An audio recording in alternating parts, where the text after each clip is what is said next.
کی عطا چاہتا ہے، بخشش کے طالب پہ اپنا کرم کر، بخشش کے طالب پہ اپنا کرم کر۔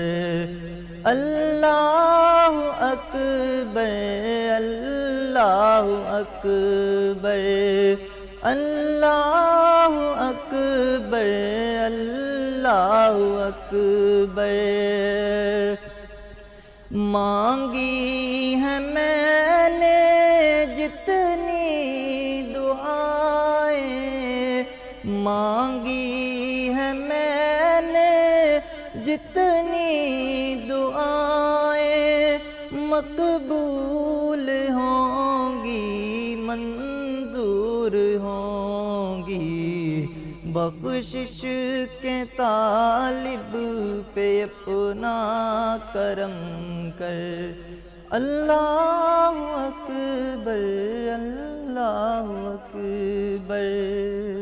ماشاءاللہ ماشاءاللہ، بخشش کے طالب پر اپنا کرم کر، اللہ اکبر اللہ اکبر۔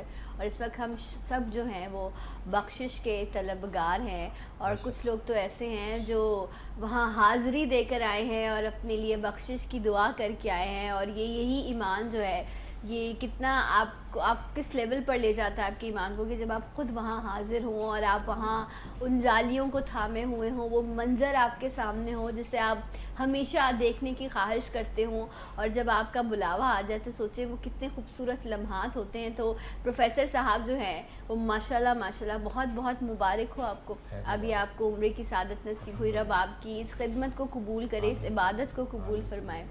کیا کہنا چاہیں گے، وہ جب منظر دیکھا تھا، جالیوں کو ہاتھ لگایا تھا، تو کیا احساس تھا، کیا جذبات؟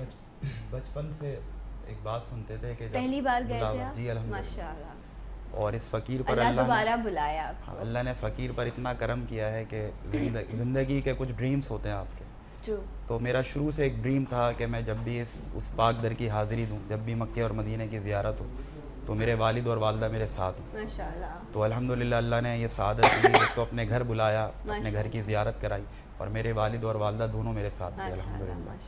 تو بس یہ ہے کہ سنتے یہی تھے کہ جب بلاوا آتا ہے تو پھر خود بخود وسائل بھی ہو جاتے ہیں، اسباب بھی ہو جاتے ہیں، راستے کھل جاتے ہیں۔ جس نے اپنے گھر بلانا ہے پھر وہ کہاں مشکلیں اور پھر کہاں پریکٹیکلی دیکھا ہے، عملی طور پہ دیکھا کہ واقعی کہ جب انویٹیشن آ جاتا ہے، آپ کا بلاوا آ جاتا ہے تو پھر خود بخود راہیں ہموار ہو جاتی ہیں، اسباب بنتے چلے جاتے ہیں۔ تو الحمدللہ اللہ کا کروڑہ شکر ہے، اور میں اس موقع پر یہ بھی کہنا چاہتا ہوں کہ اللہ تعالیٰ ہر مومن کو، ہر مسلمان کو اپنے پاک در کی حاضری نصیب فرمائے، ہم سب کو حج اور عمرے کی سعادت عطا فرمائے، کیونکہ زندگی اصل وہیں پر ہے۔ ایگزیکٹلی، کہتے ہیں کہ بہت ساری انسان دعائیں سوچ کر جاتا ہے کہ جب کعبے پر پہلی نظر پڑے گی، کیا چیز ہے، وہ ہے نا رات لکھی ہوئی، کعبے پہ پڑی پہلی نظر، کیا چیز ہے دنیا بھول گیا۔ لیکن لوگ کہتے ہیں کہ بہت کچھ یاد کر کے بڑی ساری دعائیں انسان سوچ کے جاتا ہے کہ جب پہلی نظر پڑے گی تو میں یہ دعا مانگوں گا، لیکن کہتے ہیں اس جگہ کا اپنا ایک جلال ہے، اس کی اپنی ایک وہاں کی جو ہے ایک رونق ہے۔ سو کچھ یاد رہا، کچھ دعائیں جو یاد کر کے گئے تھے وہ رہیں، یا صرف آنکھوں سے جو ہے وہ آنسو ہی ٹپک رہے تھے اور کچھ یاد نہیں رہا؟ عقل اس وقت کام نہیں کرتی ہے آپ کی، ظاہر سی بات ہے کہ کعبے پر پہلی نظر پڑنا، مطلب اللہ کا کعبہ اپنی آنکھوں سے دیکھنا، تو یہ تو اتنی بڑی سعادت ہے کہ بس انسان مطلب ایک پرواز میں ایک کیفیت میں داخل ہو جاتا ہے، اور اس کے بعد بس ایک ربط ہوتا ہے، جلال بھی ہے، جلال ہے اللہ تعالیٰ جل شانہ، اور آپ اللہ کی یہ شان ہے کہ ظاہر سی بات ہے کہ اللہ خود جل جلالہ ہے، تو وہ جلال باقاعدہ کعبے کے اطراف میں اور پورے حرم میں آپ کو باقاعدہ محسوس ہوتا ہے۔ اور اسی طرح نبی کریم علیہ الصلوۃ والسلام رحمت للعالمین ہے، تو جب آپ کے حرم میں داخل ہوتے ہیں تو ایک رحمت کا جو ایک عالم ہے وہ یقیناً وہاں پر محسوس ہوتا ہے، کہ لگتا ہے کہ آپ جیسے ماں کی گود میں آ گئے ہوں، آغوش میں آ گئے ہوں، ایک سکون کی جگہ پر ساتھ لے گئے، بالکل الحمدللہ، آپ نے تو پورا انتظام کیا، بہت یہ سب وہاں سے انتظام ہوا ہے، آپ پوری پلاننگ سے گئے ہیں آپ، ماشاءاللہ، یہ بہت اللہ کا کرم ہوا ہے۔ میں اس کا جتنا رب کا شکر ادا کروں میں نہیں کر سکتا، کیونکہ اس فقیر پر اللہ نے بہت کرم کرا ہے، کیونکہ بہت کم لوگ میں نے دیکھے ہیں کہ ان کا یہ خواب سچ ہو پاتا ہے کہ وہ اپنے ماں اور باپ دونوں کے ساتھ اس پاک در کی حاضری دیں، اور جس طرح والدین نے دعائیں دیں تو آپ کے چینلز پہ اور دیگر چینلز پہ بیٹھ کر جو ہم والدین کے حوالے سے لوگوں کو موٹیویشن دیتے تھے تو لگتا تھا کہ آج اللہ تعالیٰ نے اس کا ہمیں ایک اجر دے دیا. میں یہی سوچ رہی ہوں سامنے رب کا در ہوگا, ایک طرف ماں ایک طرف باپ کا سایہ ہوگا ساتھ, تو پھر وہ شخص جب دعا کر رہا ہوگا تو کیوں نہ اس کی دعا جو ہے وہ رب کے آگے مقبول ہوگی. یقیناً رب سب کو توفیق دے کہ وہ اپنے والدین کے ساتھ جو ہے وہاں حاضری کر سکے, لیکن جن لوگوں کے والدین نہیں موجود رب ان کی بھی یقیناً حاضری ضرور قبول کرے گا, کیونکہ رب تو نیتوں کا انسان کو جو ہے وہ دیتا ہے. لیکن جن کے پاس یہ نعمتیں, یہ نعمت ہے ماں باپ کی جو اہمیت ہے, جو حیثیت ہے, وہ نعمت سے کم نہیں ہے. سو اس کو جانے, اور جتنا جس طرح انہوں نے کہا کہ ضروری ہے کہ آپ یہ سعادت ان کے ساتھ حاصل کریں. اور آج کا جو میرا ٹاپک ہے وہ بھی بڑا خوبصورت ہے, اور اس پہ بات کرنا آج کے وقت کی بڑی اہم ضرورت اس لیے بھی ہے. جب بھی ہم کسی مشکل میں آتے ہیں, کسی پریشانی میں آتے ہیں, ہم کسی کو بتائیں, کسی کو فون کریں کہ ایسا ایسا ہو گیا, اللہ نہ کرے ایکسیڈنٹ ہو گیا, کوئی نقصان ہو گیا ہے, کسی مشکل سے ہم بچ گئے ہیں, تو سب سے پہلی جو آواز آپ کے کانوں میں آتی ہے وہ یہ ہوتی ہے صدقہ دے دو, صدقہ کر دو. لیکن آج میں آپ سے یہ سوال کرنا چاہتی ہوں کہ مشکل کے آنے کے بعد صدقہ کیوں دوں, میں پہلے صدقہ کیوں نہ دوں کہ آنے والی میری مشکل ہی ٹل جائے. اور یہ سب سے بڑی حقیقت اور سچائی ہے کہ جب آپ صدقہ کرتے ہیں تو آپ کو پتہ نہیں کتنی بلائیں, کتنی مشکلیں, کتنی آفتیں جو آنے والی ہوتی ہیں وہ ٹل جاتی ہیں. سو یہ جو صدقہ اور خیرات ہے, پروفیسر صاحب پہلے تو مجھے یہ بتائیے کہ یہ دو الگ الگ لفظ ہیں, لیکن اگر میں اپنی کم عقلی میں سمجھتی ہوں تو مجھے دونوں کے مفہوم ایک جیسے ہی لگتے ہیں. تو آپ مجھے سمجھائیے فرق کیا ہے, صدقے میں اور خیرات میں کیا فرق؟ صدقہ اور خیرات دونوں دراصل ایک ہی چیز ہے, لیکن اگر آپ اس کے عملی اعتبار سے اس میں دیکھیں تو صدقہ عموماً مطلب ہمارے عوام الناس جو میں دیکھ رہے ہیں ان کو آسانی کے ساتھ سمجھانے کے لیے کہ صدقہ فرض کر لیں کہ کسی کے ہاں اولاد ہوئی تو اس کی لمبی عمر کے لیے, اس کی صحت میں برکت کے لیے اس وقت جو آپ رب کی راہ میں پیسہ خرچ کریں گے یا مال خرچ کریں گے تو یہ صدقے کے زمرے میں آتا ہے. اور خیرات جو ہے وہ کسی خاص موقع کی منتظر نہیں ہوتی, بلکہ خیرات وہ ہے کہ جو آپ ہر وقت, ہر عام وقت میں رب کی بارگاہ میں جو بھی آپ اپنا مال خرچ کرتے ہیں وہ خیرات کی صورت اختیار کرتا ہے. صدقہ جیسے آپ نے کہا کہ موت کو بھی ٹال دیتا ہے, بیماریوں کو ٹال دیتا ہے. تو اگر کسی خاص غرض سے کہ میرے بچے کی جو عمر ہے اس میں وہ دراز ہو, یا اس کی عمر میں صحت میں برکتیں ہوں, یا بیماریوں سے ہمیں شفا ملے, تو اس طرح کے ایک اسپیسیفائڈ چیزوں کے لیے پرٹیکولر مواقع پر اگر آپ کریں خرچ تو وہ صدقہ ہے. لیکن بالعموم دونوں کا مطلب اور معنی ایک ہی ہیں کہ رب کی بارگاہ میں اپنے مال سے جو آپ مال خرچ کریں گے وہ صدقہ و خیرات. صحیح. اچھا, اور آپ یہ بھی دیکھیں کہ صدقہ اتنی خوبصورت چیز ہے کہ اگر آپ مالدار نہیں بھی ہیں تو بھی ایسا نہیں ہے کہ آپ صدقے سے دور ہیں. معذرت کے ساتھ ایک اور چیز کہ صدقہ جو ہے وہ صرف مال کا محتاج نہیں ہوتا. مثال کے طور پر کہ اگر راستے میں سے اگر آپ کوئی رکاوٹ ہٹا دیں تو یہ بھی صدقہ ہے, لیکن یہ خیرات کے زمرے میں نہیں آتا. خیرات میں صرف مال خرچ کرنا رب کی بارگاہ میں, اسی کو ہم خیرات سے تشبیہ. اور جب آپ صدقے کی بات کرتے ہیں تو یہاں پر آپ کے پاس ایک بہت بڑا میڈیم, آپ کسی کو صحیح مشورہ دے دیں, آپ لوگوں میں صلح کروا دیں. ہر نیکی کا کام صدقہ ہے, ہر نیکی کا کام صدقہ ہے. تو اس لیے اس میں یہ کیٹیگری ختم ہو جاتی ہے کہ آپ اگر آپ نے اپنی جان کا صدقہ دینا ہے, اپنی مصیبتوں کا صدقہ دینا ہے, تو اس کے لیے آپ کو مال خرچ کرنا پڑے گا. خیرات دینی ہے, زکوٰۃ دینی ہے, وہ ایک مالی عبادت ہے, اس کو آپ کو اپنے مال سے خرچ کرنا ہوگا. بٹ جہاں خرچے کی بات آ جاتی ہے وہاں پر تو اب مسکرانے میں کیا جاتا ہے. لیکن یہ دیکھیں آپ, یہ بھی کتنا بڑا صدقہ ہے. میں کہتی ہوں کہ الحمدللہ کتنے پیارے دین کے ماننے والے ہیں ہم کہ یہاں پر ہر چیز پر جو ہے وہ آپ کو نیکی لکھ دی جاتی ہے. اچھا, صدقہ ویسے ہی بڑا مقبول ہے, اور اگر خیرات کی بات کریں پھر اگر میں ریلیٹ کروں اس مبارک مہینے کے حوالے سے جہاں پر ایک کے بدلے 70 نیکی آپ کو مل رہی ہوتی ہے, تو سوچیں اس ماہ مبارک میں جب آپ یہ خواہش کر کے کہ میں رب کے بندے کو خوش کرنے کے کروں گا تو میرا رب مجھ سے خوش ہوگا, تو اس میں پھر آپ کیا کہیں گے اس سوال؟ عالم سخاوت میں نبی کریم صلی اللہ علیہ وسلم کی ذات اقدس بے نظیر بھی ہے اور بے مثال بھی ہے. یعنی کہ سخاوت میں آپ صلی اللہ علیہ وسلم سے زیادہ سخی اس کائنات نے نہیں دیکھا. خود صحابہ اکرام فرماتے ہیں کہ ہم نے نبی کریم علیہ الصلوۃ والسلام سے زیادہ سخی اور فیاض کسی شخصیت کو نہیں پایا. اور بالخصوص کیونکہ ہم رمضان میں اس ٹاپک کو ہم نے آج منتخب کیا ہے, تو بالخصوص رمضان میں صدقہ و خیرات, اور ہم دیکھتے بھی ہیں کہ اس میں ہمیں بڑی فراوانی نظر آتی ہے اور بڑی تیزی سے ہمیں لوگ جو ہے وہ اس کی طرف راغب نظر آتے ہیں. تو حضرت انس بن مالک رضی اللہ تعالیٰ عنہ فرماتے ہیں کہ ہم یہ دیکھتے ہیں کہ رمضان کے مہینے میں بالخصوص نبی کریم صلی اللہ علیہ وسلم صدقہ و خیرات میں کثرت کر دیا کرتے ہیں۔ بالکل اسی طرح ایک موقع پر حضرت عبداللہ بن عباس رضی اللہ تعالیٰ عنہ فرماتے ہیں کہ نبی کریم صلی اللہ علیہ وسلم کو ہم نے جب رمضان کا مہینہ آتا تو آپ کی سخاوت اتنی تیز ہو جاتی اور اتنی رفتار پکڑ لیتی کہ بارش کی جو بدلیاں ہوتی ہیں اور جو تیز ہوائیں ہوتی ہیں ان سے بھی زیادہ تیزی کے ساتھ آپ اپنی سخاوتوں کو اور صدقات کو جو ہے وہ بڑھا دیا کرتے تھے۔ تو خود وجہ تخلیق کائنات کا رمضان المبارک کے مہینے میں صدقات اور خیرات کا خاص انتظام کرنا یقیناً امت مسلمہ کو یہ ترغیب دلا رہا ہے اور یہ تبلیغ کر رہا ہے، یہ پیغام دے رہا ہے کہ آپ ویسے تو 12 مہینے یتیموں کا خیال رکھیں، غریبوں کا خیال رکھیں، بیواؤں کا خیال رکھیں، مسکینوں کا خیال رکھیں، لیکن کیونکہ یہ ایک مہینہ ایسا ہے جو اللہ کا مہینہ ہے اور اس میں خاص برکتوں کا، رحمتوں کا نزول ہوتا ہے، تو اگر آپ اس مہینے میں خاص طور پر اللہ کے ان بندوں کو جو محتاج ہیں، جو ہماری امداد کے مستحق ہیں، اگر آپ ان کے لیے رب کی بارگاہ میں اپنا مال خرچ کریں گے، صدقہ و خیرات میں کثرت کریں گے، تو یقیناً اللہ تبارک و تعالیٰ کی بارگاہ سے آپ کو بے پناہ اجر و ثواب بھی نصیب ہوگا۔ اور قرآن مجید و فرقان حمید میں اللہ تبارک و تعالیٰ ارشاد فرماتا ہے کہ ان الذین آمنوا اقیموا الصلاۃ وآتوا الزکاۃ لہم اجرہم عند ربہم ولا خوف علیہم ولا ہم یحزنون، یعنی کہ وہ لوگ جو ایمان لائے اور نیک اعمال کرتے رہے اور انہوں نے نماز ادا کی اور انہوں نے زکوٰۃ ادا کی، تو ان کے رب کے پاس ان کے لیے اجر موجود ہے۔ اور یہ وہ کون لوگ ہیں؟ ولا خوف علیہم ولا ہم یحزنون، یعنی کہ ان کے چہروں پر نہ کوئی خوف ہے اور نہ ہی ان کے چہرے غم زدہ ہیں۔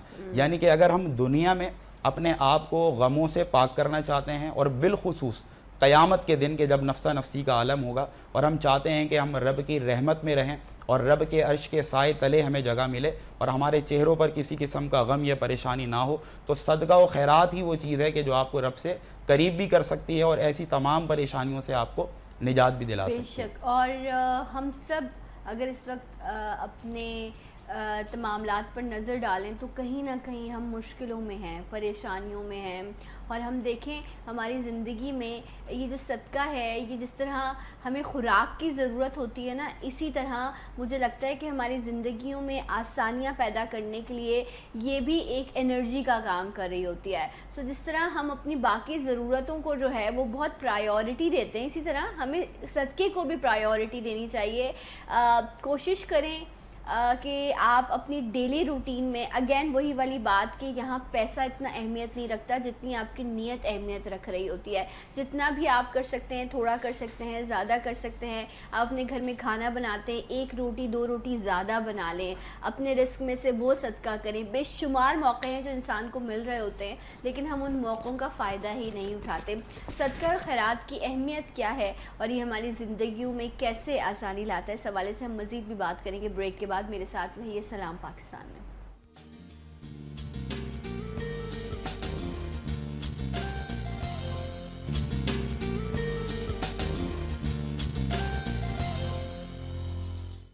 ایک بار پھر سے ناظرین آپ سب کو پروگرام میں خوش آمدید کہتے ہیں۔ آپ سب کو جمعہ بہت مبارک ہو۔ رمضان کے حوالے سے ہم ہمیشہ ویسے کوشش کرتے ہیں کہ جمعے کے دن ایک خاص محفل آپ کے لیے سجائی جائے۔ آج تو ویسے ہی رمضان کا جمعہ ہے تو اور اہمیت بڑھ گئی اس جمعے کی۔ سو آج جو بات ہم کر رہے ہیں وہ یہ کر رہے ہیں کہ رب ہمیں مشکلوں سے بچائے، پریشانیوں سے بچائے۔ یہ ہم دعا تو کرتے ہیں، یہ ہم خواہش تو کرتے ہیں، لیکن ہمیں کچھ راستے بتائے گئے ہیں، کچھ تعین کیا گیا ہے کہ آپ اس چیز کو ایسے کریں گے تو آپ کی مشکلیں حل ہوں گی۔ پروفیسر سمیر احمد ہمارے ساتھ موجود ہیں، محمد بلال ہیں۔ پروفیسر صاحب ابھی آپ بریک میں بات کر رہے تھے نا کہ وہ جو ایک خوف ہوتا ہے کہ مال میں سے کمی آ جائے گی، میں چاہوں گی ضرور آپ اس پر بھی بات کیجئے۔ پھر ایک بڑی خوبصورت بات میں نے کہیں پڑھی تھی، مجھے یاد آ رہی ہے، میں وہ ضرور شیئر کروں گی، لیکن یہ خوف کہ اگر میں اپنے مال میں سے پیسہ خرچ کروں گا یا کروں گی تو اس میں کمی آ جائے گی۔ سو یہ جو سوچ ہے اس کو آپ کیسے کاؤنٹر کریں گے؟ نیکی کے کاموں سے آپ کو جو روکتا ہے وہ ہے شیطان، اور شیطان کا اس میں بڑا عمل دخل ہے کہ وہ جب تو بنا ہوا ہے ابھی، بالکل ایسا ہی ہے، لیکن اس کے باوجود کوئی خاص فرق آپ کو معاشرے میں نظر نہیں آتا۔ اصل میں آپ کا نفس جس چیز کی پریکٹس پورے 11 مہینے کرتا ہے، تو اگر اس بار اگر یہ رمضان کے مہینے میں وہ شیطان قید بھی ہو جائے تو آپ اپنے نفس کی اتنی بار پریکٹس کروا چکے ہوتے ہیں کہ پھر شیطان جو ہے نا وہ اپنا کام کر کر پھر وہ سمجھتا ہے کہ 11 مہینے جو میں نے اس کو عادت ڈلوا دی ہے تو 12واں مہینہ جو رمضان کا ہے بالخصوص اس کا نفس اس کے لیے کافی ہوگا. تو ایک جو شر آپ کے ساتھ رہتا ہے, بہت سارے لوگوں کے ساتھ ایسا ہوتا ہے, وہ نفسانی نفس جو ہے وہ آپ کا وہ تو قید نہیں ہوتا, وہ تو آپ کے ساتھ ہی رہتا ہے. تو شیطان اس میں بڑا عمل دخل ہے کہ وہ صدقات سے خیرات سے آپ کو روکتا ہے, اور اس کا خود ہمیں اعلان جو ہے وہ خود قرآن کرتا ہوا نظر آتا ہے. اللہ تبارک و تعالیٰ قرآن مجید و فرقان حمید میں فرماتا ہے الشیطان یعدکم الفقر ویأمرکم بالفحشاء, کہ شیطان تمہیں ڈراتا ہے دھمکاتا ہے, کس سے؟ تنگ دستی سے, کہ تم اگر اپنے مال میں سے پیسہ خرچ کرو گے تو ذرا سوچو کہ کہیں تم خود تنگ دست نہ ہو جاؤ, تمہارے پاس خود مال ختم نہ ہو جائے. لیکن پھر وہ آپ نے جو ابتدا میں بڑی پیاری بات کی تھی کہ کیوں نہ رب سے تجارت کر لی جائے.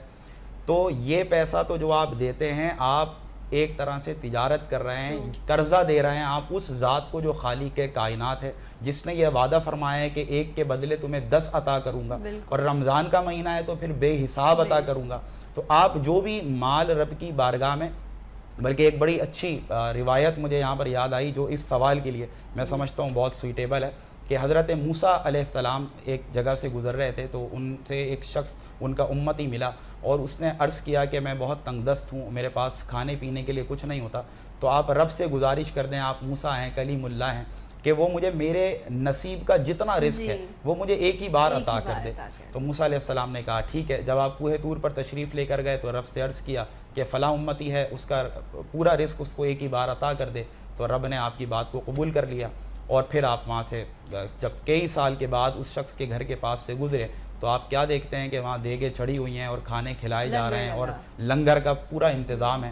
تو آپ بڑا حیران ہوتے ہیں. اس شخص سے آپ کی ملاقات ہوتی ہے, وہ شخص کہتا ہے کہ موسیٰ علیہ السلام میں نے تو آپ سے کہا تھا کہ آپ رب سے عرض کریں کہ وہ میرے نصیب کا جتنا تھا وہ مجھے ایک ہی بار عطا کر دے, اور آپ نے کہا تھا کہ بڑا قلیل ہے تیرا رزق, لیکن آپ دیکھیں مجھے تو آج بھی رب تعالیٰ فراوانی کے ساتھ رزق عطا کر رہا ہے, مجھ پر تو رزق کی برسات ہے الحمدللہ. تو موسیٰ علیہ السلام بڑے حیران ہوتے ہیں, آپ اتنے جلیل القدر نبی ہیں, آپ کلیم اللہ ہیں. تو آپ کوہ طور پر تشریف لے کر جاتے ہیں, رب سے عرض کرتے ہیں کہ مولا فلاں اس وقت میں اس امتی کے لیے اس سے فریاد کی تھی اور تم نے کہا تھا ہاں اس کا جو بھی رزق ہے ہم عطا کر دیں گے. تو ہوا یہ تھا کہ جب رب نے اس شخص کو اس کے نصیب کا رزق عطا کیا تو اس نے جب اپنا کھایا اور اپنا پہنا, اس کے بعد جو بھی مال بچا وہ اس نے بچا کے نہیں رکھا, وہ اس نے صدقہ اور خیرات کر دیا. تو رب کو اس کا یہ صدقہ خیرات کرنا اتنا پسند آیا, رب سے تجارت کی تو وہ تجارت نے تو فروغ پانا تھا. اس کا جو کی پوائنٹ یہ ہے وہ یہ ہے کہ اللہ تبارک و تعالیٰ موسیٰ کلیم اللہ علیہ السلام سے فرماتا ہے کہ اے موسیٰ جب وہ بندہ ہو کر میرے بندوں پر اپنا ہاتھ نہیں روکتا تو پھر میں رب ہو کر اپنے بندے پر ہاتھ کیسے روک سکتا ہوں, تو آج تک میں اس کو نواز رہا ہوں. تو یہ اس کا جواب ہے. اور اسی آیت میں جو فرمایا آگے کہ وَيَأْمُرُكُمْ بِالْفَحْشَاءِ, کہ ایک تو تمہیں تنگ دستی کا ڈراوا دیتا ہے, دوسرا اور تمہیں بے حیائی کا حکم دیتا ہے. تو یہ بے حیائی, مفسرین کرام بڑی پیاری بات لکھتے ہیں کہ یہاں پر بے حیائی سے مراد بخل ہے, یعنی کہ بخیل ہونا یہ ایک بہت بڑی برائیوں میں سے ہیں. ایک موقع پر ایک صحابی نے نبی کریم علیہ السلام سے عرض کیا کہ یا رسول اللہ سب سے بڑی 2 برائیاں کون سی ہیں؟ تو آپ نے فرمایا کہ ایک بد اخلاق ہونا اور دوسرا بخیل ہونا, یہ برائیوں میں سب سے بڑی 2 برائیاں ہیں. اور ہم یہ موضوع بھی شاید آج اسی لیے لے کر بیٹھے ہیں کہ ہمیں ان دونوں موضوعات پر کام کرنے کی ضرورت ہے. تو توکل رکھیں اللہ کی ذات پر, اللہ نے جو آپ کو استطاعت دی ہے, حیثیت دی ہے, رب کی بارگاہ میں خرچ کریں, انشاءاللہ اللہ تعالیٰ آپ کو ملٹی پلائی کر کے دے گا اور کئی آفات و بلیات سے بھی آپ کو محفوظ رکھے. بے شک رب کی ذات رازق ہے, وہی رزق دینے والا ہے, جو ہمارے نصیب کا ہے وہ ہم سے کوئی نہیں چھین سکتا, اور جو نہیں ہے وہ کوئی ہمیں نہیں دے سکتا. ابھی جو آپ بات کہہ رہے تھے ایک بڑا خوبصورت واقعہ ہے, شاید آپ لوگوں کی بھی نظروں سے گزرا ہوگا, کہ ایک عربی جو ہے وہ اپنے کسی قریبی دوست, بہت پریشان ہوتا ہے, پریشان حال ہوتا ہے, تو اپنے قریبی کسی دوست کے ساتھ ڈسکس کرتا ہے کہ میری بیٹیاں ہیں, میں پریشان رہتا ہوں, قرضے میں بھی ڈوبا ہوا ہوں, اور وہی والا معاملہ کہ تنخواہ ملتی ہے اور مہینہ ختم ہونے سے پہلے جو ہے وہ پیسہ ختم ہو جاتا ہے اور گھر میں ناچاکی پریشانی رہتی ہے. کا دوست اسے مشورہ دیتا ہے کہ تم نا اپنی جو تمہیں رقم ملتی ہے اس میں سے صدقہ کیا کرو. تو وہ ناراض ہوتا ہے, وہ کہتا ہے تم کیسی بات کر رہے ہو, مہینے سے پہلے تو میرے پیسے خرچ ہو جاتے ہیں اور تم مجھے صدقے کی جو ہے وہ تلقین کر رہے ہو. لیکن وہ گھر جاتا ہے, اپنی بیوی سے بات کرتا ہے, تو اس کی بیوی کہتی ہے کوئی بات نہیں, اگر اس نے کہا ہے تو تم اللہ کی راہ میں کچھ درہم خرچ کر کے دیکھو. تو وہ ایسے ہی کرتا ہے. اگلے مہینے جب اسے پیسے ملتے ہیں, تنخواہ ملتی ہے, تو اس میں سے کچھ رقم اللہ کی راہ میں صدقے کے طور پر خرچ کرنا شروع کرتا ہے. یہ اس کا کہنا ہے کہ جیسے جیسے میں نے اللہ کی راہ میں خرچ کرنا شروع کیا, مجھے نہیں پتا کہ میرے گھر میں خوشحالی کیسے آنے لگ گئی, میرے قرض خود بخود ادا ہونے لگ گئے, میرے گھر میں خوشحالی آ گئی, میری بیٹیوں کے جو مسائل تھے, شادی کے مسائل تھے, وہ ایک ایک کر کے جو ہے وہ حل ہونے لگ گئے. اور ایک وقت ایسا آیا کہ میں خود لوگوں کی مدد کرنے کے قابل ہو گیا, رب نے مجھے اتنا نوازا. لیکن یہ جو صدقے کی عادت تھی, یہ اس کے بعد میں نے کبھی نہیں چھوڑی, اور میں نے ہمیشہ سب کو یہی تلقین کی. تو انسان کہاں سے کہاں پہنچ جاتا ہے اگر یہ ایک چھوٹی سی نیکی جو ہے وہ ہم اپنی زندگی میں اس کو شامل کر لیں. ایک اور چیز جو میں آپ سے چاہوں گی کہ آپ اس پر جو ہے وہ ضرور بات کیجئے. ہم اپنے گھر والوں کی خدمت کرتے ہیں, ان کا خیال رکھتے ہیں اور کہتے ہیں کہ ان کا حق پہلا ہے, لیکن جب ہم صدقے یا خیرات کی بات کریں تو کہتے ہیں اپنے رشتہ داروں میں یا اپنے بہن بھائیوں میں بھی جو آپ ان کے لیے گفٹس لے کر آتے ہیں یا ان کو تحفہ دیتے ہیں, یہ بھی نیکی میں آتا ہے. یہ چیز یہ بھی صدقہ ہے. سو یہ کس طرح کا صدقہ ہے کہ اپنے بہن بھائیوں کے لیے, اگر اپنے والدین کے لیے کر رہے ہیں تو یہ بھی صدقے کے زمرے میں آئے گا؟ دیکھیں, قرآن نے یا شریعت مطہرہ نے جو اصول مرتب کر دیے ہمارے لیے, وہی ہمارا نصب العین. تو جب کیٹیگریز ہوتی ہیں ہر چیز کی, اور ہر چیز کی اللہ تعالیٰ نے ایک ہر چیز کا مقام رکھا ہے, ایک جگہ رکھی ہے, تو ابتدا تو پھر والدین سے ہی ہوتی ہے کہ سب سے پہلے اگر آپ نیکی کرنا چاہتے ہیں, مال خرچ کرنا چاہتے ہیں, تو سب سے پہلا حق آپ کے والدین کا ہے. بالکل ہے. اس کے بعد جو آپ کے قریبی عزیز و اقارب ہیں, ان پر آپ اپنا مال خرچ کرتے ہیں. اس کے بعد آپ کے پڑوسی ہیں, آپ کے محلے دار ہیں, آپ کے دور کے رشتہ دار ہیں, اور اس کے بعد پھر ہمارے غریب بہن بھائی ہیں, یتیم ہیں, مسکین ہیں, ان کے سر پر ہاتھ رکھنا یا ان کی دل آزاری, ان کے دل کو خوش کرنے کے لیے یا ان کے اہتمام کرنے کے لیے, ان کو کھانا کھلانے کے لیے, پھر یہ سارا اہتمام. تو یہ کیٹیگرائز کر دیا گیا ہے. مطلب ایسا بھی تو دیکھیں نہیں ہونا کہ آپ کے گھر میں یا آپ کے پڑوس میں کوئی بھوکا بیٹھا ہو اور آپ کوئی 4 محلے چھوڑ کر کسی کی مدد کر آ جائیں اور آپ بڑے خوش ہو رہے ہوں. تو ابتدا جو ہے وہ آپ کو اپنے گھر سے کرنی چاہیے کہ اگر آپ کے گھر میں اور آپ کے قریبی رشتہ داروں میں, یہ بات ہمیں بہت زیادہ اس پر ایمفیسائز بھی کرنا چاہیے کہ اکثر لوگ زکوٰۃ جو ہے وہ اداروں میں دے دیا کرتے ہیں. اچھی بات ہے, آپ بالکل دیں, لیکن کئی آپ کے ایسے سفید پوش لوگ ہوتے ہیں جو آپ کے اپنے رشتہ داروں میں ہیں اور وہ بالکل قسم پرسی کے حال میں ہیں, اور وہ کسی کے آگے ہاتھ پھیلانا پسند نہیں کرتے.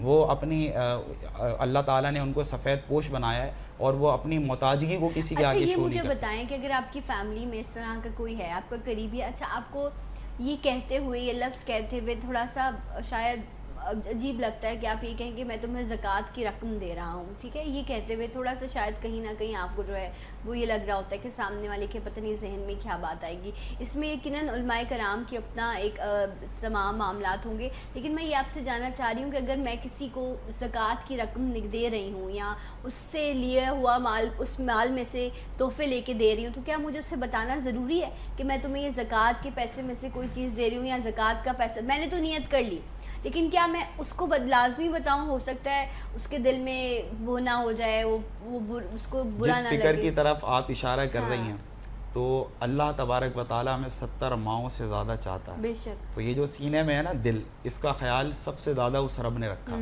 تو بالکل قطعی طور پر آپ کو یہ جتانے کی اور بتانے کی ضرورت نہیں ہے, کیونکہ مجھے بھی معیوب لگے گا. اہتمام ضروری ہے کہ جو زکوٰۃ لینے والا ہے آیا کہ وہ زکوٰۃ کا مستحق ہے یا نہیں ہے. اگر آپ کو یہ یقین ہو گیا ہے, آپ نے تحقیق کر لی ہے اور آپ کا دل مطمئن ہے کہ جس کے ہاتھ میں آپ زکوٰۃ کی رقم رکھیں گے وہ شخص زکوٰۃ کا مستحق ہے, تو اب آپ کو قطعی طور پر اس کو بتانے کی ضرورت نہیں ہے. آپ دل میں نیت کریں, ارادہ کریں اور آپ وہ زکوٰۃ ادا کریں, آپ کی زکوٰۃ ادا ہو جائے گی. تو اس فکر کو کہ کسی کی دل آزاری نہ ہو یا کسی کو یہ چوٹ نہ پہنچے کہ یار میں کمتر ہوں, یہ برتر ہے, یا یہ عطا کرنے والا ہاتھ ہے. یہ ایک بزرگ کا بتاتے ہیں کہ وہ جب کسی کو زکوٰۃ دیتے یا خیرات دیتے تو وہ زمین پر رکھ دیتے اور اس سے کہتے کہ یہاں سے اٹھا لو. تو آپ کے ایک مرید نے آپ سے پوچھا کہ حضرت آپ یہ جب زکوٰۃ یا خیرات دیتے ہیں تو آپ ایسے زمین پر کیوں رکھ کر کہتے ہیں کہ آپ وہاں سے اٹھا لینا؟ یا وہاں سے اٹھا لو, آپ خود اپنے ہاتھ سے کیوں نہیں دیتے؟ تو آپ نے فرمایا کہ میں نہیں چاہتا کہ جب میں اس کو صدقہ یا خیرات یا زکوٰۃ کا مال دوں تو اس کو میرا ہاتھ ایسے نظر آئے اور اپنا ہاتھ ایسے نظر آئے. تو آپ دیکھیں کہ دین اسلام کتنا حسین ترین دین ہے کہ جس فکر کی طرف ہمارا رجحان جا رہا ہے اور ہمارے اذہان ہمیں رجوع کرنے کے لیے کہہ رہے ہیں کہ یار کسی کی دل آزاری ہوگی. آپ دیکھیں نا, اللہ نہ کرے, اللہ نہ کرے, اللہ نہ کرے, لیکن کبھی کسی پر یہ وقت آئے کہ اسے خود اس طرح, رب ہمیشہ اپنے آگے ہی ایسے ہاتھ جو ہے رب کے آگے ہی پھیلانے پڑیں, کسی بندے کے آگے کبھی اللہ ایسا موقع نہ لائے. سوچیں جو اس لیول پر ہوں گے ان کے لیے جو ہے وہ کتنا مشکل ہوتا ہوگا. اس لیے کوشش کریں.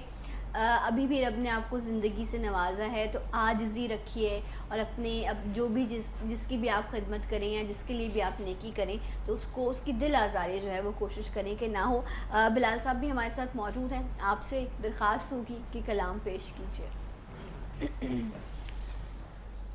کچھ ایسا کر دے میرے کردگار آنکھوں میں, کچھ ایسا کر دے میرے کردگار آنکھوں میں, کچھ ایسا کر دے میرے کردگار آنکھوں میں, کچھ ایسا کر دے میرے کردگار آنکھوں میں, ہمیشہ نقش رہے روح ہے یار آنکھوں میں, ہمیشہ نقش رہے روح ہے یار آنکھوں میں. فرشتہ پوچھتے کیا ہو کہ کس کا بندہ ہوں, فرشتہ پوچھتے کیا ہو کہ کس کا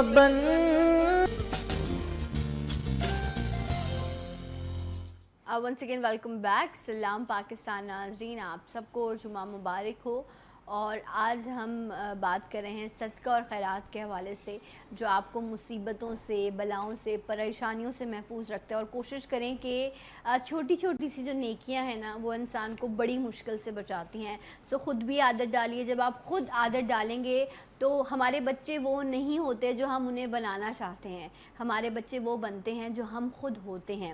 سو اس لیے اگر آپ خود ان کے سامنے نیکی کریں گے, خود لوگوں پر صلہ رحمی کریں گے.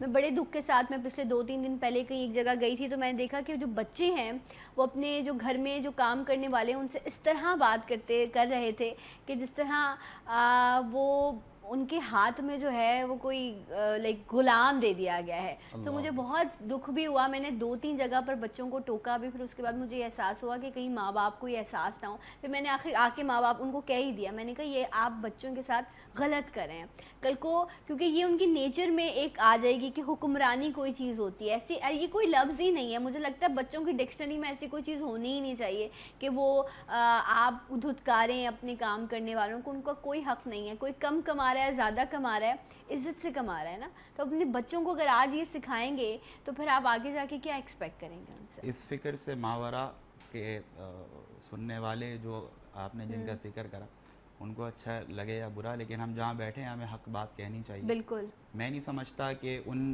بچوں نے خود یہ بات سیکھی ہے. ظاہر سی بات ہے جو رویے وہ بڑوں کی طرف سے دیکھتے ہیں اس کو وہ کاپی کرتے ہیں, ڈپلیکیٹ کرتے ہیں. میں نے یہی کہا نا, آپ جو ہوتے ہیں وہی آپ کے وہ اولاد ہوتی ہے. جو آپ بنانا چاہتے ہیں وہ تو ایک الگ خواہش ہے. تربیت آپ کے عمل سے ہوگی. آج جو میں عمل کر رہا ہوں اور میں اگر اس میں کوئی خرابی ہے یا اس میں کوئی نیگیٹیوٹی ہے تو میں یہ ایکسپیکٹ نہ کروں اپنی اولاد سے کہ کل میری اولاد پازیٹیو عمل کرے گی, بلکہ آج جو میں کرتا ہوں بارہا کر رہا ہوں. دیکھیں بچہ دیکھ کر جتنا سیکھتا ہے وہ کسی اور عمل سے نہیں سیکھتا. بچپن سے اب آپ دیکھیں جب ہم نشو و نما کرتے ہیں, پرورش کرتے ہیں, تربیت کرتے ہیں تو بچہ جو دیکھ رہا ہوتا ہے اس کی کنٹینیوسلی اور کنسسٹنٹلی اس کی جو حص ہے وہ ایکٹیو ہوتی ہے اور وہ اس چیز کو سیکھ رہا ہوتا ہے اور وہ بہت اچھے انداز میں اس چیز کو سیکھتا ہے. ہم اکثر گھروں میں دیکھتے ہیں کہ بچے ایسی حرکتیں اور حرکات و سکنات کرتے ہوئے نظر آتے ہیں کہ ہم حیران ہو جاتے ہیں کہ اتنے سے بچے نے یہ کام کرا کیسے. وہ ایسے کرا کہ اس نے وہ عمل اتنی بار دیکھ لیا ہے کہ وہ اس کو کرنے کے قابل ہو گیا. تو ہمارے جو رویے ہمارے ضروری نہیں ہے کہ ہم صرف ہمارے گھر میں جو لوگ کام کرنے کے لیے آتے ہیں, جو میٹس وغیرہ ہوتی ہیں, انہی کے ساتھ, بلکہ اور جو دیگر لوگ ہیں, اگر آپ کے گھر میں جیسے ابو اور امی ہیں, وہ اپنے والد اور والدہ سے کس طرح گفتگو کرتے ہیں, بچے وہ گفتگو سیکھتے ہیں. اگر وہ ان کی ڈانٹ کے آگے اپنا سر جھکا لیں, ان کی خدمت میں پیش رہیں, اپنا کام چھوڑ کر ان کے کام میں لگ جائیں, تو کل ان کی اولاد اپنے ساتھ ان کو یہی سب کچھ کرتی ہوئی نظر آئے گی. تو یہ مکافات عمل ہے, مکافات عمل ہے. ہاں, ڈسکریمنیشن مت سکھائیے. آج آپ کو لگ رہا ہے کہ شاید یہ چیز اچھی ہے, لیکن یہ آگے جا کر جو ہے صلہ رحمی, کیونکہ یہ جب بچے کی پرسنالٹی ڈیولپ ہو رہی ہوتی ہے. اس دن میں مولانا طارق جمیل صاحب کا ایک بیان سن رہی تھی, جس میں وہ کہہ رہے تھے کہ اپنے بچے کو اپنے سینوں سے لگا کے رکھو, 7 سال تک اس کی تربیت کرو, اس کی شخصیت بن رہی ہوتی ہے, اس کی پرسنالٹی بن رہی ہوتی ہے. اور اس ٹائم آپ جب اس کو اسکول سسٹم میں, وہ ایک الگ بحث ہے, بٹ مجھے بڑی پیاری بات لگی ان کی, یقیناً کہ وہ مرحلہ ہوتا ہے, وہ لمحات ہوتے ہیں جب آپ اپنے بچے کی شخصیت بنا رہے ہوتے ہیں. 7 سال تک اس کی بیسک جو پرسنالٹی ہے وہ کمپلیٹ ہو چکی ہوتی ہے. اس کے بعد جو بھی ہے اب وہ اس کے اوپر ہے. فاؤنڈیشن آپ نے 7 سال کی عمر تک تیار کرنی ہے اور کر لی ہوتی ہے. اب اس کے بعد یا تو آپ نے بھگتنا ہوتا ہے یا پھر آپ نے ایک اچھی شخصیت تعمیر ہوتی ہوئی نظر آتی ہے اور آپ کو اس کا پھل کھانا. Exactly right. سو جو آج ہم جس حوالے سے بات کر رہے تھے صدقہ اور خیرات, مجھے لگتا ہے کہ, اور یہ حقیقت بھی ہے کہ آج کے دور کا سب سے بڑا سرمایہ جو ہے وہ آپ کی نیک اولاد ہے. اور اس میں بھی آپ جب خود اپنے ہاتھ سے اچھا عمل کرتے ہیں, صدقہ کرتے ہیں, نیکی کرتے ہیں, لوگوں کی دعائیں لگتی ہیں, اور آپ کی اولاد جو ہے وہ آپ کے لیے زندگی میں آگے بہتر عمل کرتی ہے.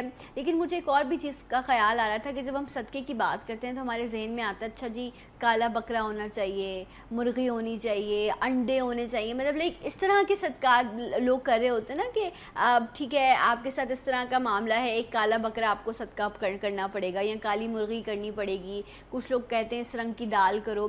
یہ جو ساری چیزوں کے معاملات ہم نے ایڈ کر دیے ہیں صدقے سے, اتنا مہنگا کر دیا ہے صدقے کو ہم نے. سو اس پہ بھی ذرا کچھ بات کیجیے. دیکھیں, پہلی بات تو یہ ہے کہ اگر ایسا کرنے سے جو اصل ہے, اصل نیکی کا جو اصل ہے, اس کی روح پر کوئی اثر نہیں پڑتا تو اٹ شوڈ گو آن. ٹھیک ہے, تو اٹ شوڈ بی کنٹینیوڈ. کہ اگر کسی کا فرض کر لیں کہ آپ کو پتہ ہے کہ آپ کی بھی فیملیز میں, ہماری بھی, دیکھنے والے ناظرین کی بھی فیملیز میں جو بڑے بوڑھے ہوتے ہیں, اپنی ان کی باتیں کچھ ہوتی ہیں اور وہ ان کو بڑی اہمیت دے رہے ہوتے ہیں کہ وہ ان کے لیے ایک ٹریڈیشنل ایک فارم اختیار کر جاتی ہیں, کہ ایک روایتی انداز اختیار کر جاتی ہیں. اگر انہوں نے صدقہ کالا بکرا کرنا ہے تو انہوں نے کالا بکرا ہی کرنا ہے, لیکن صدقہ تو ہو رہا ہے نا. تو میں تو کہتا ہوں کہ اس چیز کو سپورٹ کرنے کے لیے کہ بھائی صدقات تو عام ہو رہے ہیں, تو اگر اس کی اصل پہ کوئی فرق نہیں پڑتا تو ہمیں اس سے اسلام بھی نہیں روکتا کہ نہیں کالا بکرا کیوں کرا, سفید ہی کرو. نہیں, ایسی کوئی قطعاً نہیں ہے, تو اٹ شوڈ بی گوئنگ. اچھا, لیکن ایک یہ بھی تھاٹ آتی ہے نا کہ وہ ایک جان کے صدقے کے حوالے سے آپ جان کا صدقہ دے رہے ہوتے ہیں, ایسی بات آتی ہے. اور میں خود بھی کیوں اس بات سے وہ کروں, میرے اپنے ابا کے ساتھ جب اس طرح ہوتا تھا, ان کی کنڈیشن خراب ہو جاتی تھی, وہ وینٹ پر ہو جاتے تھے, تو وہاں سب سے پہلے یہ ہوتا تھا کہ جا کر فوراً جو ہے وہ اس طرح کا کوئی آپ صدقہ کریں. اور یقین کریں, یہ میرا اپنا ایمان ہے, یہ میں بہت بار اس چیز سے گزری ہوں کہ وہاں صدقہ ہوتا تھا اور یہاں معاملات جو ہے وہ بہتر ہونا شروع ہو جاتے تھے. اگین موت برحق ہے, موت سے آپ جو ہے انکاری نہیں ہو سکتے, لیکن بہت فرق پڑتا تھا, بہت زیادہ فرق پڑتا تھا. تو یہ ایک چیز ایسی ہے, اور وہ یہی بات کہ اگر آپ مال سے کر سکتے ہیں تو مال سے کیجئے, ورنہ اور دیر از سو مینی آپشنز جن کے تھرو آپ کر سکتے ہیں. دوسری جو اہم بات تھی آپ کے سوال میں وہ یہ تھی کہ ہاں یہ بات ہمیں مد نظر ضرور رکھنی چاہیے کہ اگر کوئی صدقہ ہم کرنا چاہتے ہیں, یا ہم نے سوچا ہوا تھا کہ ہم یہی صدقہ کریں گے اور وہ 2000 روپے اس پہ آپ کے خرچ ہو رہے ہیں, آپ کی جیب میں اس وقت 1000 روپے پڑے ہوئے ہیں, تو پھر یہاں آپ کا ایک بڑا جینون کوسچن ہے کہ اب آپ 1000 روپے میں آپ جو صدقہ کر سکتے ہیں وہ آپ کر دیں. Now you shouldn't wait for that time کہ جب میرے پاس 2000 ہوں تو پھر میں وہ صدقہ ایک اور بھی چیز ہے مجھے لگتا ہے کہ دیکھیں آپ کچھ لوگ ہیں جو نا انڈا ہوتا ہے اس سے صدقہ اتارتے ہیں. انڈے سے آپ نے صدقہ اتار کے آپ نے کہا اس کو چوراہے پہ میں نے تو اس کو آپ اس کسی کو انڈا وہ دے دیں, آپ کسی غریب کے پیٹ میں جائے گا, وہ آپ کو دعا دے گا. مرغی کا آپ نے صدقہ کیا, اس کے بعد اس کو قبرستان میں چھوڑ دیا. یہ مجھے لگتا ہے یہ ساری چیزیں میں بھی میں غلط ہوں, اگر میں ہوں تو میری اصلاح کریں. مجھے لگتا ہے کہ اگر اس چیز سے کسی کو آپ کسی کو گوشت دیں گے مرغی کا, کسی کو بکرا دیں گے, یا آپ کسی کو انڈے دے رہے ہیں, سو کالڈ وٹ ایور جو بھی آپ چیز کریں, اور اگر وہ اس کا استعمال کرے گا, اس کی پیٹ کی بھوک مٹے گی, تو وہ زیادہ بہتر ہے بنسبت اس کے کہ آپ نے چوراہے پہ گندگی بھی کر دی, آپ نے انڈے بھی وہاں پر پھوڑ دی, اور اس سے کسی کو فائدہ بھی نہیں ہوا. اچھا, جہاں تک ہماری اپنی نالج کی بات ہے نا, تو ان تمام آپ نے ایسی باتیں سنی ہیں ویسے, یہ سارے معاملات ہو رہے ہوتے ہیں, دیکھی بھی ہیں. اچھا اوکے. ان اعمال کا قطعی طور پر تعلق صدقہ و خیرات سے نہیں ہے, ان تمام معاملات کا تعلق عملیات سے ہے. تو ہم اس کو الگ کیٹیگری میں رکھیں گے تو بہتر ہے. مجھے لگتا تھا یہ لوگ صدقے ورنہ یہ گفتگو کہیں اور چلی جائے گی. اس کا تعلق, لیکن میں نے لوگوں کو صدقے میں بھی انڈے سے صدقہ اتارتے ہوئے, نظر اتارتے ہوئے, نظر کی بات پہ جب آ جائیں تو آپ یہ سارا کچھ کرتے ہیں. اس میں پریکٹیکلی شرعی طور پر ہمیں کوئی ایسی چیزیں نہیں ملتی کہ آپ پانی سے نظر اتار دیں. یہ ہماری وہی بات جو میں نے آپ سے کی کہ ابتدا سے جو روایتی چیزیں چلی آ رہی ہیں اسی کو کاپی کر لیا جاتا ہے. لیکن کچھ عملیات سے تعلق ہے, جو جس طرح کی آپ نے بات کی کہ جو انڈا ہے اس کو اتار کر پڑھائی کری جاتی ہے اس انڈے پر بھی, اور میں نے یہ بھی تو یہ اس کیٹیگری میں چلا گیا. باقی جو دوسری کیٹیگری ہے اس میں آپ پھر جو چیزیں ظاہر سی بات ہے شریعت مطالعہ نے جو ہمارے لیے طے کر دی وہ تمام چیزیں آپ کر سکتے ہیں. اگر اللہ تعالیٰ نے آپ کو استطاعت دی ہے آپ بکرا بھی ذبح کریں اور کھلائیں, کیونکہ آپ کو پتہ ہے جس جگہ ابھی سبزی میسر آنا ایک مشکل آ جائے اور وہ اتنی مہنگی ہو جائے, وہاں اگر کسی کو بکرا پکا کر کھلائیں گے آپ, تو اللہ نے اگر آپ کو استطاعت دی ہے تو پھر آپ بکرا بھی قربان کر کے کھلائیں, اونٹ بھی. ہمیں صحابہ کرام رضوان اللہ تعالیٰ علیہم اجمعین کی زندگیوں سے, ان کی جو سیرت ہے, ہمیں اس سے بہت بڑی بڑی چیزیں جو ہے نا وہ مثلاً ملتی ہیں یا مثال کے طور پر ملتی ہیں. اور دیکھیں صحابہ کرام تیار رہتے تھے ہمہ وقت کہ کب ہمیں حکم دیا جائے اور ہم اپنے مالوں کو قربان کر دیا کریں. وہ یہ نہیں دیکھتے تھے کہ ہمارے پاس کیا ہے اور کیا نہیں. ایسے ہی نبی کریم صلی اللہ علیہ وسلم نے نہیں فرمایا کہ میں تمہیں اس صحابی کا نام نہ بتاؤں کہ جب جنت کو پہنچے گا داخلے کے لیے تو جنت کے 8 دروازے اس کو پکاریں گے. تمام صحابی عرض کرتے ہیں یا رسول اللہ وہ کون ہے؟ تو آپ فرماتے ہیں کہ وہ ابو بکر ہے, کہ جب وہ جنت کے قریب پہنچے گا تو جنت کے 8 دروازے پکاریں گے مرحبا مرحبا مرحبا, یعنی کہ ہر دروازہ یہ خواہش کرے گا کہ حضرت ابو بکر صدیق رضی اللہ تعالیٰ عنہ اس دروازے سے داخل ہوں. یعنی کہ میں اور آپ ہم سب جو ہے صدقات کے ذریعے خیرات کے ذریعے ہم جنت کا تعاقب کر رہے ہیں. لیکن یہ کیسے صدقہ اور خیرات کرنے والی عظیم ہستیاں تھیں کہ جن کا تعاقب خود جنت کر رہی تھی. تو کیوں کہ غزوہ تبوک کا موقع ہے, حکم دیا, سب اپنا اپنا مال لا کر پیش کر رہے ہیں. تو جب حضرت ابو بکر صدیق نے اپنا مال لا کر پیش کیا, یہ روایت اکثر لوگ کوٹ کرتے ہیں اپنی گفتگو میں, لیکن اس کو کمپلیٹ کوٹ کرنا بہت ضروری ہے. جب آپ نے سارا مال لا کر حضور کے قدموں پر نچھاور کر دیا, یہاں پر ایک عقیدے کا نقطہ بھی ہے, میں چاہوں گا ہمارے ناظرین سنیں. نبی کریم صلی اللہ علیہ وسلم نے پوچھا ابو بکر گھر پر کیا چھوڑ کر آئے؟ تو اب دیکھیں ایک حاضر و ناظر والا کانسیپٹ اکثر ذکر ہوتا ہے, تو سوال کرنے والا سامنے ہے اور جواب دینے والے بھی سامنے ہیں. نبی کریم صلی اللہ علیہ وسلم نے سوال کیا ابو بکر گھر پر کیا چھوڑ کر آئے؟ تو ابو بکر عرض کر دیتے یا رسول اللہ گھر پر اللہ چھوڑ کر آئے ہوں یا گھر پر اللہ کافی ہے. نہیں, سوال کرنے والا سامنے ہے, آپ علیہ الصلوۃ والسلام سامنے موجود ہیں, اس کے باوجود حضرت ابو بکر صدیق رضی اللہ تعالیٰ عنہ نے پوری امت مسلمہ کو قیامت تک کے لیے ایک جواب دے دیا. آپ نے عرض کیا یا رسول اللہ گھر پر اللہ اور اس کا رسول چھوڑ کر آئے, گھر پر اللہ اور اس کا رسول کافی ہے. تو جب یہ سارا مال نچھاور کر دیا تو روایت میں آتا ہے کہ آپ ٹاٹ کا کرتا پہن کر آئے تھے جس کو ببور کے کانٹوں سے آپ نے سیا تھا. یہ لباس پہن کر آپ حضور کی بارگاہ میں حاضر ہوئے. تو رب کا آپ کا اس طرح تمام مال صدقہ و خیرات کر دینا اتنا پسند آیا کہ حضرت جبرائیل تشریف لائے اور نبی کریم صلی اللہ علیہ وسلم کو وحی کی. آپ نے فرمایا حضرت ابو بکر صدیق رضی اللہ تعالیٰ عنہ سے, اے ابو بکر تیرا یہ صدقہ و خیرات اور تیرا یہ مال اللہ کی راہ میں نچھاور کرنا رب کو اتنا پسند آیا کہ رب نے تجھے سلام بھیجا. اور رب پوچھتا ہے کہ رب ابو بکر سے راضی ہے, ابو بکر سے بھی پوچھ لو کہ کیا وہ اپنے رب سے راضی ہے. اور جو لباس آج ابو بکر نے پہنا ہے رب تعالیٰ کو وہ لباس اتنا پسند آیا ہے کہ آج آسمان پر جتنے فرشتے ہیں سب کو رب نے وہی لباس پہنا ہے. اللہ اکبر. تو جب توکل کے ساتھ آپ اپنے مال کو رب کی بارگاہ میں خرچ کرتے ہیں تو پھر آپ جنت کا تعاقب نہیں کرتے، پھر ابو بکر کی طرح جنت آپ کا تعاقب کرتے۔ یہ یقیناً توکل ہے، یہی ایمان کی نشانیاں بھی ہیں۔ اور یہاں ذکر ان کا بھی ضروری، وہ لوگ جو لوگوں پر ظلم کرتے ہیں، لوگوں کی حق تلفی کرتے ہیں، بیواؤں کا، یتیموں کا مال کھا جاتے ہیں، اور اس کے بعد بھی جو ہے وہ کاٹن کا سوٹ پہن کر اور رکڑ کر بیٹھے ہوتے ہیں، اور اس کے بعد مال لوگوں کو دے رہے ہوتے ہیں، خرچ کر رہے ہوتے ہیں، کسی کا حق مار کر جو حقدار تھا اس کے بعد کسی نیکی کا کرنا، صدقہ کرنا۔ پھر آپ یہ سوچیں، یہ تو وہی بات ہوگی نا کہ ہم کس کو دھوکہ دے رہے ہیں؟ اس ذات کو جس نے جو دو جہاں کا مالک ہے، ہم اس کو نعوذ باللہ چیٹ کرنے کی کوشش کریں۔ اور ایسے بہت سارے لوگ ہیں جو حق مارتے ہیں لیکن اپنی واہ واہ کروانے کے لیے پھر وہ رب کی راہ میں خرچ بھی بہت کر رہے ہوتے ہیں۔ کیا ایسے مال کی رب کو یا بندوں کی ضرورت ہوتی ہے؟ دیکھیں، ریاکاری تو اسلام نے ویسے ہی اس کی بہت زیادہ مذمت کی ہے، بہت زیادہ اس کو کنڈیم کیا گیا ہے، اور اللہ کو یہ بات بڑی محبوب ہے کہ جب رب کی بارگاہ میں کچھ مال کوئی خرچ کرے تو اگر وہ دائیں ہاتھ سے دے تو اس کو بائیں ہاتھ کو بھی اس کو خبر نہ ہو۔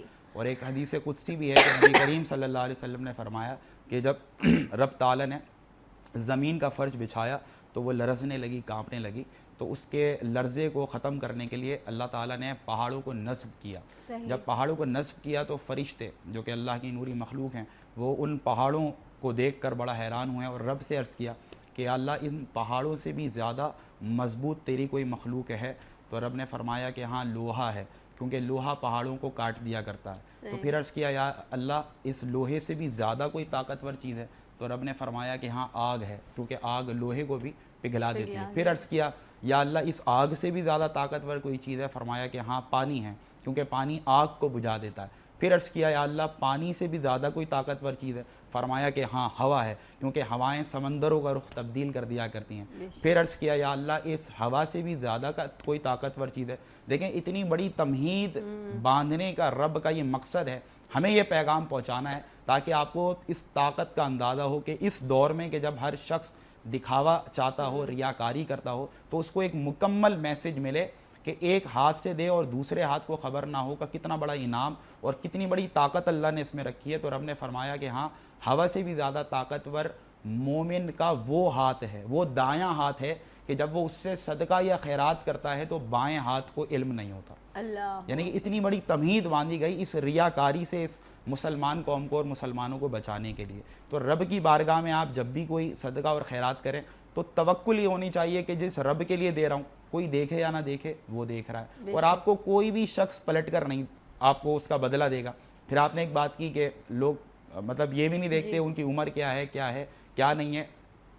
کفن میں ان کے لیے سب سے آسان جواب کہ کفن میں جیب کسی کے نہیں ہوتی، خالی ہاتھ جانا ہے اور آپ کا پالا اسی رب سے ہی پڑھنا ہے، باقی آخرت کی تمام منازل اس رب سے آپ کا واسطہ پڑھنا ہے، تو اس رب پر توکل کرتے ہوئے خرچ کریں گے تو ہمارا ایمان ہونا چاہیے۔ بہت شکریہ پروفیسر صاحب، تھینک یو سو مچ۔ بلال صاحب آپ کا بھی بہت شکریہ۔ ایک بریک لیں گے، انشاءاللہ آپ کو جوائن کریں گے بریک کے بعد۔ میرے ساتھ رہیے، سلام پاکستان میں۔